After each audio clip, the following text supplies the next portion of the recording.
My husband threw me and our newborn out in a blizzard, saying, "I never wanted kids anyway." Hi everyone. Before we dive in, show some love by subscribing and commenting where in the world you're joining us from. Alright, let's get back to the story. The snow was coming down so hard I could barely see my own hands shaking as I clutched 3-week-old Amara against my chest. The wind cut through my thin hospital gown like knives, and all I could think was how my baby's lips were turning blue in the freezing air. "Dylan, please," I begged, pounding on the door with my free hand. "She's going to freeze to death out here." His voice came through the wood, cold as the blizzard surrounding us. "I told you, Layla. I never wanted kids anyway. Maybe you should have thought about that before you decided to keep it." He called our daughter it. The lock clicked, and for a moment hope fluttered in my chest. But instead of opening the door, I heard him dragging something heavy across the floor. Probably the couch, blocking any chance of getting back inside. "Dylan!" I screamed until my throat was raw. "This is your daughter." "Prove it," came his muffled response, followed by the sound of the television turning up loud enough to drown out my pleas. I stumbled backward, nearly slipping on the ice-covered porch steps. 3 weeks ago, I'd been in that same hospital bed, holding Dylan's hand as he whispered promises about being the best father our baby girl would ever have. Now here I was, standing in a blizzard at 2 in the morning, wearing nothing but a gown and slippers, holding our newborn while he locked us out like we were strangers. The wind picked up and Amara's tiny cry pierced through the storm. I had to find shelter and fast. But as I looked at the house we'd called home for 5 years, something inside me hardened. This wasn't over. Not by a long shot. Mrs. Steele's porch light flickered on before I even reached her steps. The elderly woman appeared at the door in her bathrobe, her eyes wide with horror as she took in the sight of me and Amara. "Sweet Jesus, child, get in here right now." She pulled us inside, immediately wrapping a thick blanket around both of us. What in God's name happened? I collapsed onto her couch, my whole body shaking, from cold, from exhaustion, from the brutal reality of what Dylan had just done. "He locked us out," I whispered, barely able to form the words. "Said he never wanted her." Mrs. Steele's face transformed from concern to pure fury. She'd known Dylan since we moved to the neighborhood, had invited him to church dinners, had knitted booties for Amara.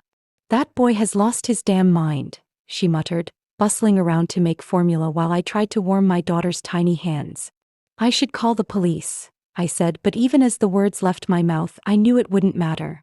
It was his house, his name on the mortgage. Legally, he could lock me out. "Honey, you call whoever you need to call, but right now you focus on this baby."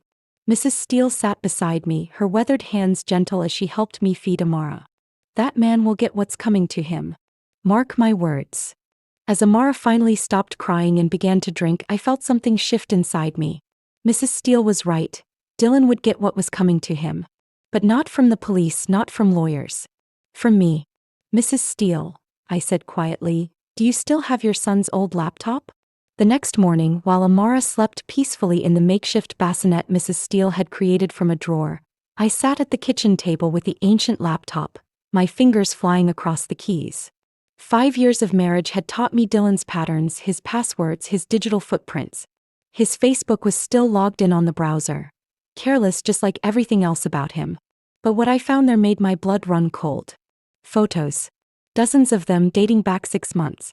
Dylan with a woman named Shayla, her blonde hair and bright smile plastered across post after post.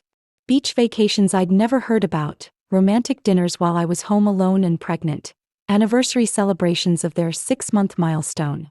6 months. Right when I'd hit my 3rd trimester and started showing. That lying piece of... I caught myself glancing at Amara. Even in my fury, I wouldn't let my daughter hear that language. But the photos were just the beginning. His messages painted a picture that made me sick. He'd been planning this for months, telling Shayla he was almost free from his mistake of a marriage. He'd even discussed how to get rid of me and the kid once she was born. The most recent message, sent just hours after he'd locked us out in the blizzard, made my hands shake. "It's done, baby. Layla's gone and she took the brat with her. We can finally start our real life together." Shayla's response was a string of heart emojis and excitement about moving into our house. Our house. The house I'd helped pay for with my teacher's salary. The house where I'd painted the nursery by hand, where I'd dreamed of raising our daughter. I screenshotted everything, my teacher's instincts for documentation kicking in. Then I started digging deeper, and what I found was even worse. Dylan had met Shayla at his job. She was the new marketing director, fresh out of college and apparently unaware that he was married. At least, that's what I thought until I found the messages where she explicitly mentioned getting rid of the wife. She wasn't innocent. She was a willing participant. I found her Instagram, her LinkedIn, her entire digital life spread out like a roadmap. Shayla Morrison, 24 years old, from a wealthy family in the suburbs. Her posts were all about manifesting the life you deserve and taking what's yours. What really caught my attention was her latest post. A picture of her hand with a gleaming diamond ring captioned, "When you know, you know. Can't wait to marry my soulmate and start our forever family." The comments were filled with congratulations from friends and family, people who had no idea they were celebrating an engagement built on the destruction of an existing marriage. Her mother's comment particularly stung. "So proud of my baby girl for finding such a wonderful man. He's going to take such good care of you." If only she knew what kind of man her daughter was marrying. I scrolled through months of posts, watching their relationship play out in carefully curated photos. Pool parties, wine tastings, weekend getaways. All while I was home, swollen and uncomfortable, believing my husband was working late shifts. But it was her most recent Instagram story that gave me the idea I needed. She was hosting a bridal shower next weekend, and she'd posted the address, the time, even the guest list. Mrs. Steele shuffled into the kitchen carrying a cup of tea. "You've been up all night, honey. What are you planning?" I looked at my sleeping daughter, then back at the screen. "I'm going to make sure everyone knows exactly what kind of man she's marrying." "Absolutely not," my sister Denise said through the phone, her voice sharp with concern. "Layla, I know you're hurting, but confronting this woman at her bridal shower is not the answer." I paced Mrs. Steele's small living room, Amara cradled in one arm while I held the phone with the other. "You didn't see the messages, Dee. She knew he was married. She helped plan this. That doesn't matter. You showing up there will just make you look crazy, and Dylan will use it against you in court." Court. The word hit me like a slap. I hadn't even thought about custody battles, divorce proceedings, all the legal nightmares that were coming. All I could think about was the image of Shayla's friends and family celebrating her engagement to my husband while my daughter and I were homeless. Then what am I supposed to do? I asked, sinking into Mrs. Steele's worn armchair. Let them get away with this? You document everything, you get a good lawyer, and you make Dylan pay through the legal system. That's how adults handle this. But I wasn't feeling very adult. I was feeling like a woman who'd been betrayed by the person she trusted most, thrown out into a blizzard with her newborn baby, replaced like I was nothing more than an inconvenience. After I hung up with Denise, Mrs. Steele sat down across from me. You know what your problem is, honey? What? You're thinking like a victim instead of like a survivor. She pulled out her own phone, scrolling through something with determination. My granddaughter works in social media marketing. Real smart girl, knows all about how to make things go viral. She looked up at me with a gleam in her eye. Sometimes the legal system isn't enough.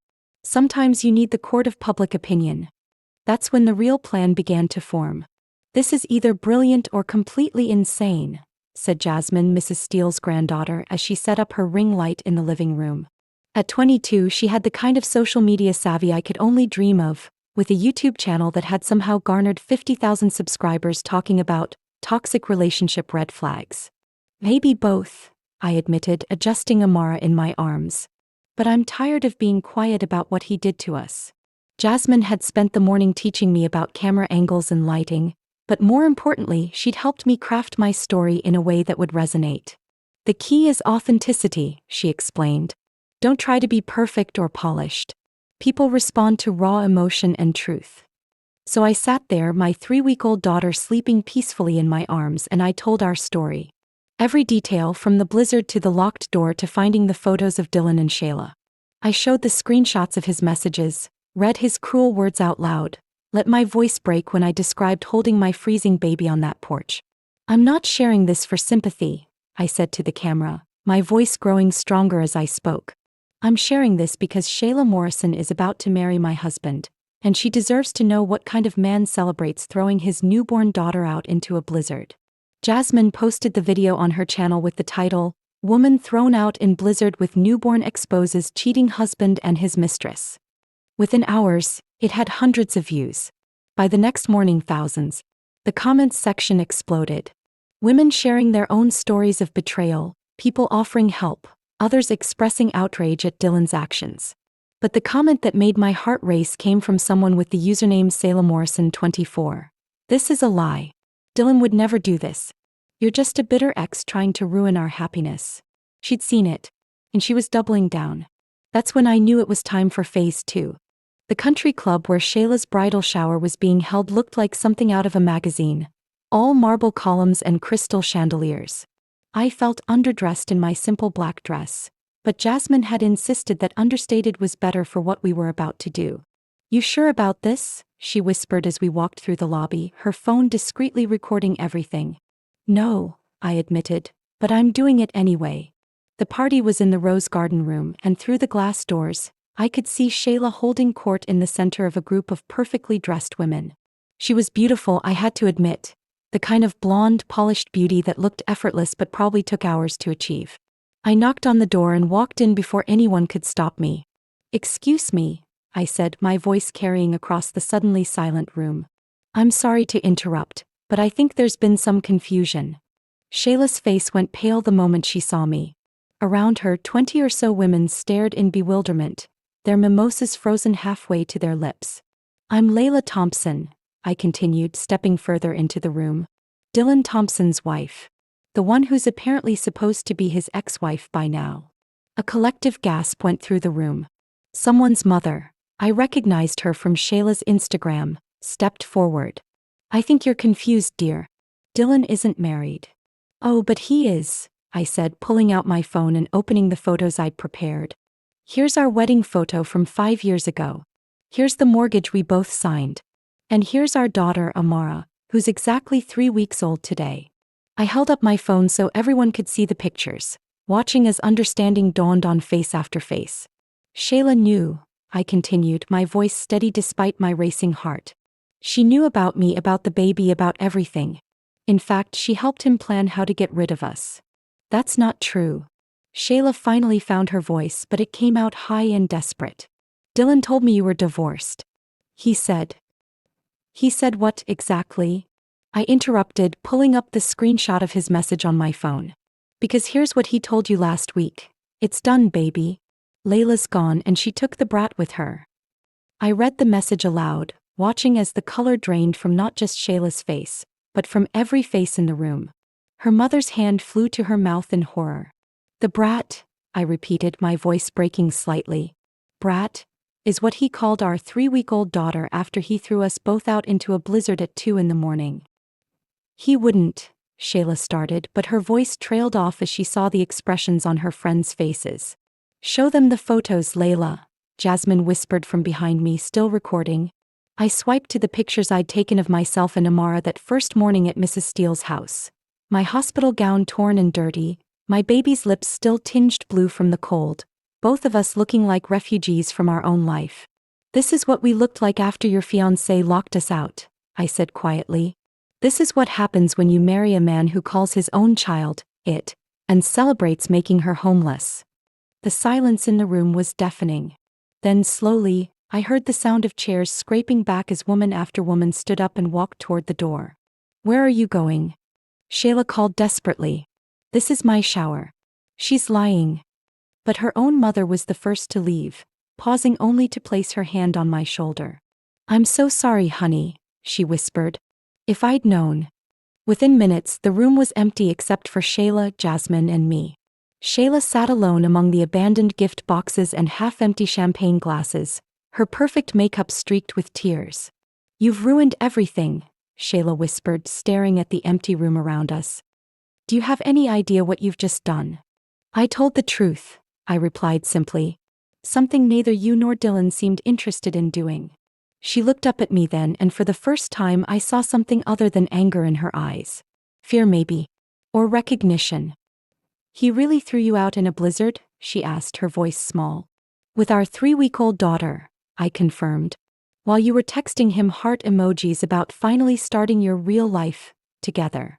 Shayla's phone buzzed on the table beside her.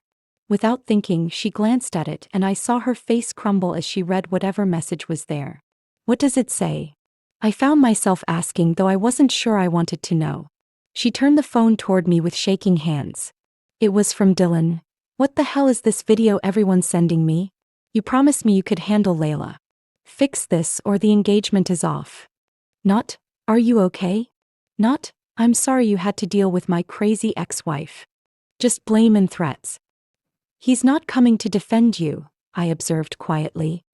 He's not even asking if you're all right. Shayla stared at the phone for a long moment, then looked back at me. What kind of man abandons his own baby? The kind who'll abandon you too the moment you become inconvenient. She was quiet for several minutes, absently twisting the engagement ring on her finger. When she finally spoke, her voice was barely audible. I thought I was so smart. I thought I was getting the perfect man, the perfect life.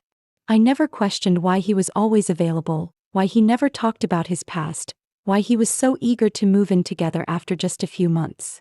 You were young, I said, surprised to find myself feeling something like sympathy for her. He's good at manipulation.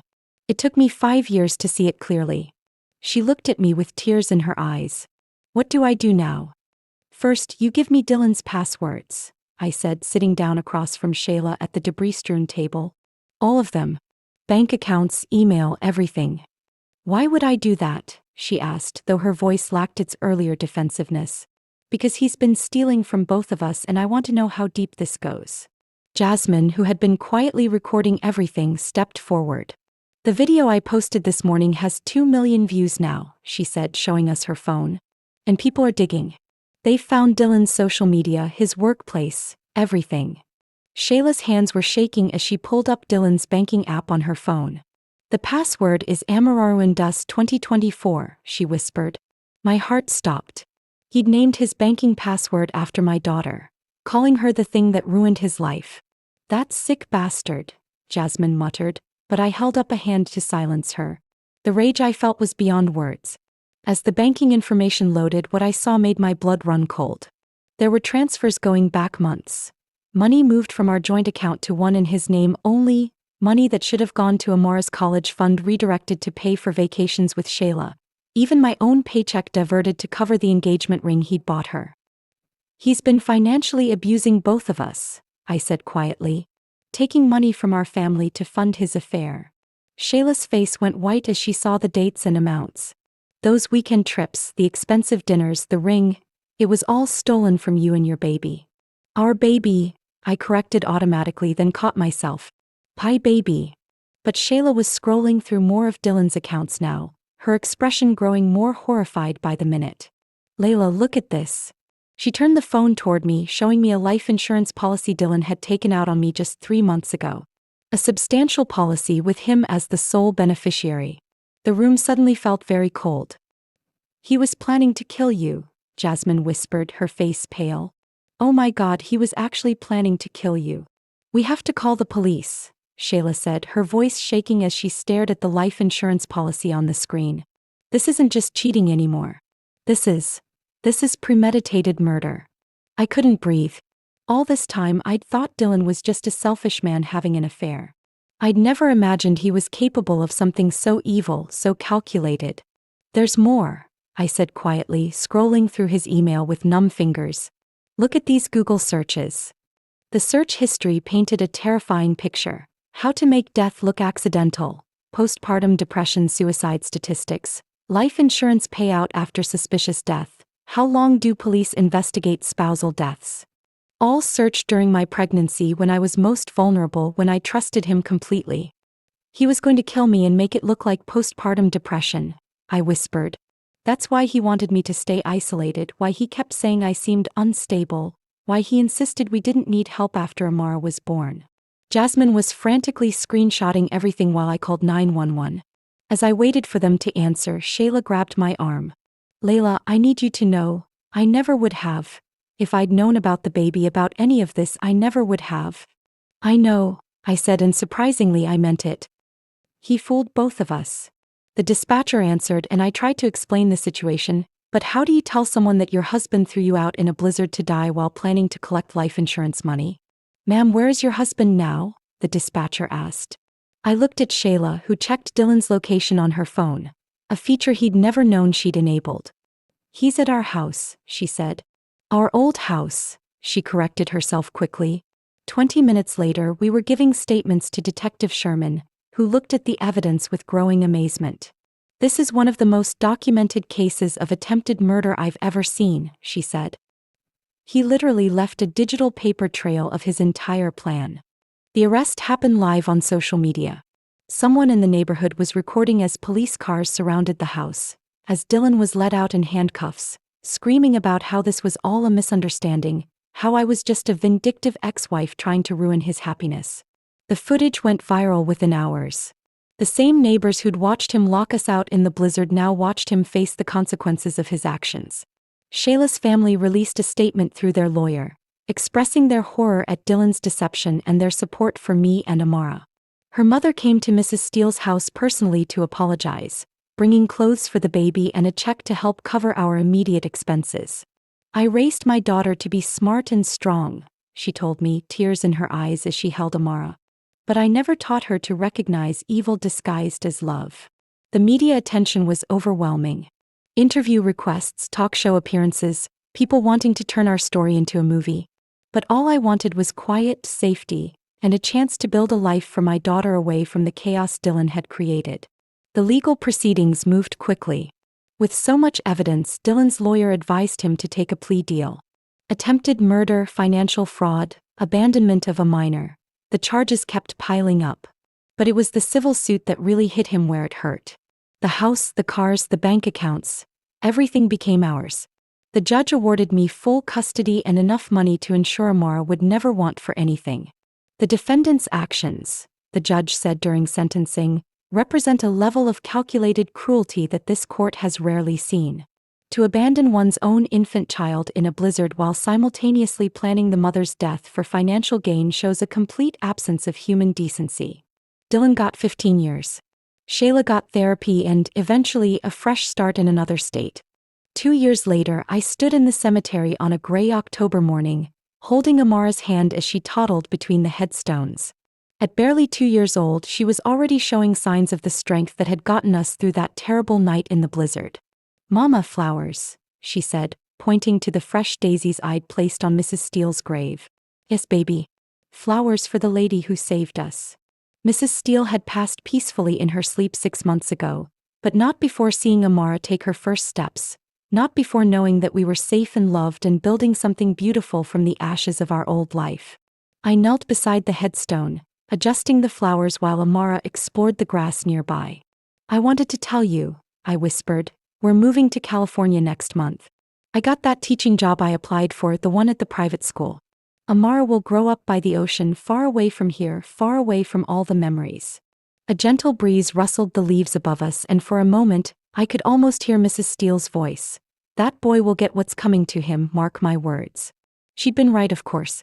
But more than that, she taught me that sometimes the most important battles aren't fought in courtrooms or on social media.